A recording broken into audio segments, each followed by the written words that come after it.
Se olharmos para a nossa história social, veremos que sempre se adjetivou a democracia no Brasil e, sempre, essa adjetivação favoreceu os privilegiados. Tivemos uma democracia de senhores de escravos que durou quase 400 anos.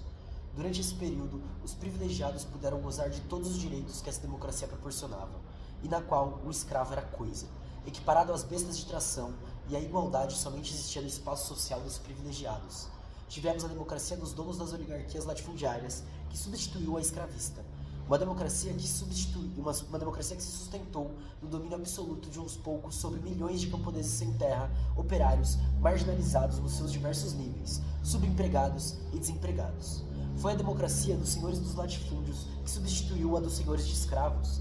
Esse tipo de democracia, embora com uma forma liberal, foi estruturada para impedir o ascenso de camadas que exigiam uma reformulação da nossa sociedade. Temos, agora, a democracia que protege os privilégios do capital estrangeiro que investe no Brasil, os trustes eufemisticamente chamados de multinacionais. Clóvis Moura, 26 de setembro de 1980, em Devoremos a Esfinge antes que ela nos devore, o papel do sociólogo numa sociedade democrática. Bom, estamos aqui para mais um capítulo, mais uma leitura aqui para uma implosão da sociologia. Agora com um capítulo que eu chamei de o sociólogo não sociólogo, né? Porque eu trago justamente o Clóvis Moura, jornalista, sociólogo, historiador, mas não de formação, né? Alguém que correu e construiu por fora da academia e nos mostra a possibilidade e necessidade do socialismo e da construção crítica e militante de forma brilhante, sendo hoje talvez um dos principais nomes a serem retomados e que estão sendo retomados, né? Esse ano é o centenário de Clóvis Moura, embora as próprias matérias, os próprios cursos ignorem o Clóvis Moura e a sua própria importância. Eu sou Marcos Morcego, bem-vindo a mais um episódio aqui na Caverna do Morcego, mais um dia de leitura e discussão. Hoje a gente está então aqui nessa parte 1 desse capítulo, a gente vai ter um próximo vídeo com a parte 2, eu decidi separar ele devido a uma densidade que eu já trago nesse capítulo, uma coisa um pouquinho mais profunda, porque são as reflexões do Clóvis Moura, uma pessoa que estudou bastante o que é a sociologia, como pensar a sociologia, escreve sobre sociologia, né? Sociologia Negro Brasileiro, por exemplo, é o nome de um dos seus livros, bem interessante, bem da hora. Esse daqui é só mais um vídeo dentro de uma série de vídeos sobre esse livro, e esses vídeos de leitura e discussão aí fazem parte do que é a Caverna desde o começo, tá? Então não esquece de deixar o like, comentar, compartilhar, mandar pra geral, e é isso. Também queria lembrar que a gente tem outros projetos, como é o caso do nosso podcast, Caverna do Morcego, que saiu um episódio recente com o título Sociedade Psiquiátrica Avançada, que é um livro que está sendo lançado pela Edições Inadequadas, pelo Marcos e pelo Vander. Então acompanha lá também o nosso episódio no podcast e vai ver que a gente troca uma ideia bem interessante sobre isso. Também queria lembrar vocês que estamos na Clio Operária, nossa revistinha, que tem muita coisa saindo semanalmente, tá? Então a gente teve texto aí recente de várias pessoas da Clio, muito bons, dá um confere. E a gente tem cupom de desconto no site da Autonomia Literária, com o hashtag Morcego na Autonomia, que te dá 20% de desconto em todo e qualquer produto. Só acessar o site na aba do cupom, colocar aí esse cupomzinho, tá? Vai estar tudo na descrição, obviamente. Curtiu o projeto, quer apoiar a gente, vai em apoia.se/caverna-morcego, que é o nosso apoio coletivo, ou pelo podcast morcego@gmail.com, que é nosso e-mail e o Pix, tá? Então fica à vontade aí. E agora sim, bora lá. Não por acaso, coloca em Recife o nascimento do pensamento social radical brasileiro. De onde surge essa observação? Esse autor militante é responsável pela maior e melhor análise das disputas sociais desde a formação do modo de produção escravista latifundiário ou escravista colonial. Insere as camadas subalternas, a galera marginalizada, pretos, indígenas e pobres, no centro dos processos revolucionários. Sua análise sempre busca apresentar esses transformadores da ordem, essas pessoas que buscavam as rupturas como dinamizadoras não só de uma nova ação social, mas também de um novo pensamento social. É ele quem, de forma mais contundente, vai afirmar o papel, então, dessa praxis sociológica. Entender a realidade social serve para uma ação social e política revolucionária. Aquilo que é apresentado em Marx e revisitado aqui, aquilo que Gramsci coloca até em certo momento como filosofia da praxis, aparece, nas palavras de Clóvis Moura, como a ação política, que, portanto, deve ser um reflexo do conhecimento empírico da realidade social, mas não de forma contemplativa ou simplesmente pragmática. Ela deve ser dialética e, consequentemente, dinâmica na sua essência. O conhecimento das leis sociológicas dá ao homem o poder de intervir conscientemente no processo social, elevando o grau desse conhecimento à medida que atua. Daí porque a sociologia acadêmica escamoteia esse fato de suma importância. a possibilidade das ações de massas se processarem não como tendências psicológicas agressivas dessas classes e grupos sociais, mas como decorrência de sua conscientização.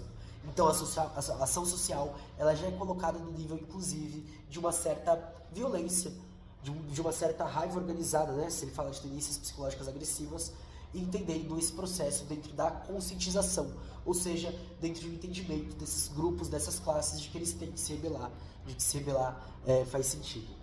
Assim como Gramsci, ele não coloca a praxis só na dinâmica radical. Existe uma atuação mínima, né, por parte, inclusive, dos sociólogos dentro da academia. E existe a nossa dinâmica, que ela é dialética e radical. A primeira é, inclusive, rebatida pelo autor não só do campo de omissão, mas de uma construção objetiva para o sistema dominante. Diz ele, então, é uma sociologia patológica. A sua praxis limita-se à pesquisa, à parte elaborativa, ficando alijada de participar das aplicações no plano da ação política. Apresentam a mercadoria, vendem-na profissionalmente, não sendo, no entanto, proprietários de seu trabalho. E aí, é uma praxis, mas é uma praxis alienada. É algo que poderia se tornar aquilo, mas é alienado dentro do próprio processo. E eu acho que com a nova fase de mercadorização dos processos dentro da universidade, né, com a necessidade de produção incessante, isso ganha um novo reforço. Seguindo o mesmo caminho explorado por Florestan Fernandes, né, sua pontuação crítica ao academicismo é constantemente relembrada, inclusive com referências à sociologia como espionagem de grupos sociais em movimento. Por dentro, não consegue se alterar o próprio processo da sociologia acadêmica. A sociologia acadêmica reflete, interpreta, racionaliza e justifica, assim, na sua estrutura conceptual e na sua aplicação prática, empírica, a inércia social e o conservadorismo político nas suas diversas conotações. Desta forma, a necessidade desta constelação de teorias que configura a decomposição do pensamento social e das ciências sociais acadêmicas de uma reformulação radical dessas categorias e dessa prática.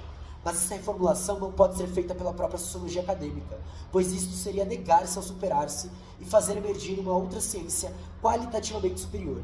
E isso ela não pode fazer pela contradição intrínseca entre a sua função atual e aquela que exercia ao se superar conceptualmente.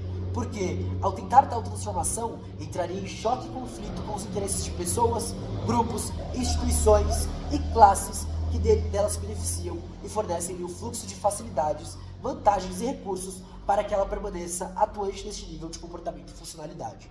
E aí, eu acho que um exemplo de algo que está acontecendo na Universidade de São Paulo, que é o investimento por setores bancários ou por setores de universidades norte-americanas, como é o caso de Harvard, e em certas promoções de startups, inclusive para as áreas das humanidades, né?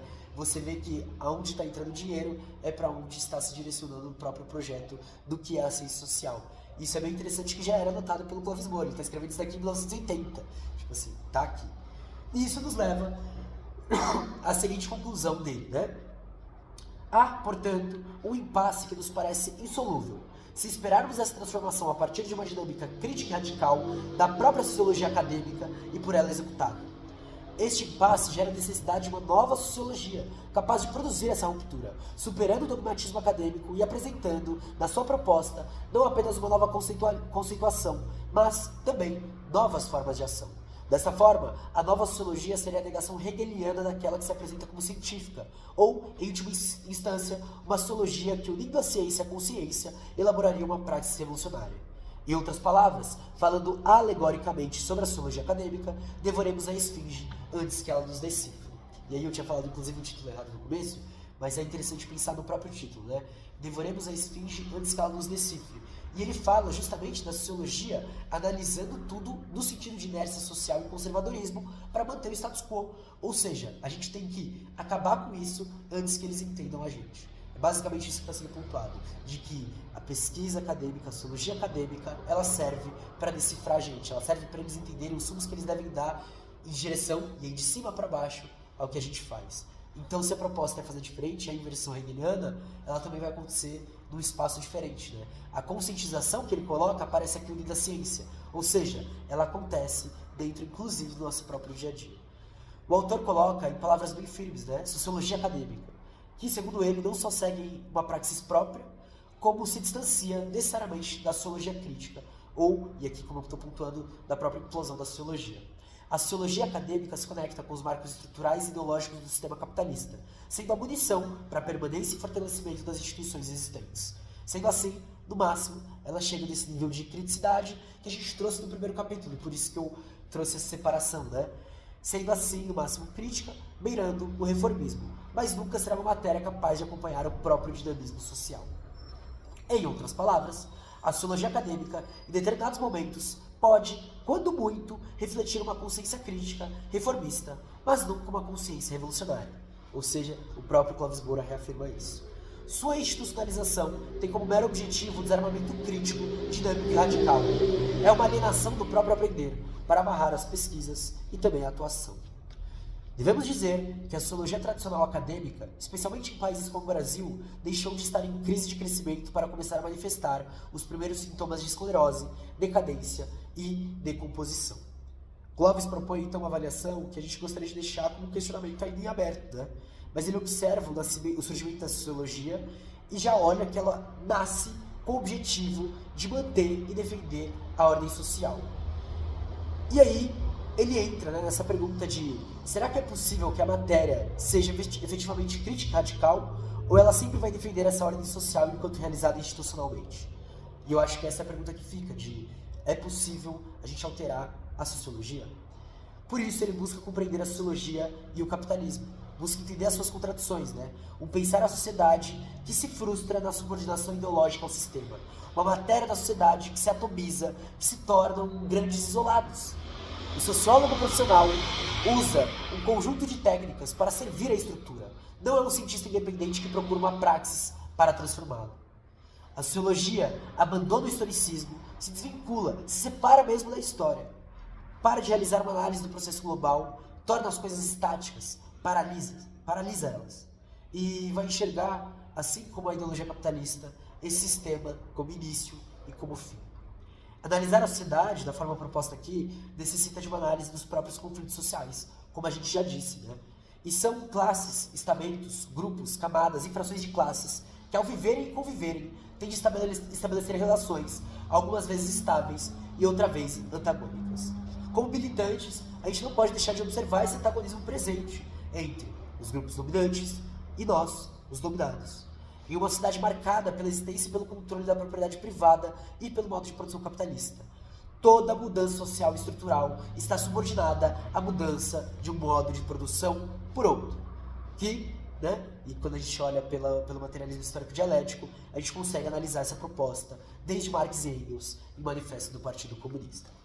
Bom, essa daqui foi a parte 1 desse capítulo. A gente volta no próximo vídeo para a parte 2. Vocês estão vendo, a gente está nesse livro trazendo vídeos mais curtos, que eu acho que são mais interessantes, já que faz parte de uma pesquisa, tem um certo aprofundamento e outras coisas que eu quero desenvolver ainda para trazer para cá, para trazer para outros modelos. Mas é isso, queria agradecer a presença geral, lembrar vocês de curtir, comentar, compartilhar. Vai estar tudo na descrição, tanto as referências dos livros do Clóvis Moura, quanto o que a gente falou no começo, né? Clio Operária, Autonomia Literária e também os nossos apoios, tá bom? Curte, comenta, compartilha, a gente se vê no próximo vídeo, até mais. Um grande beijo, tchau!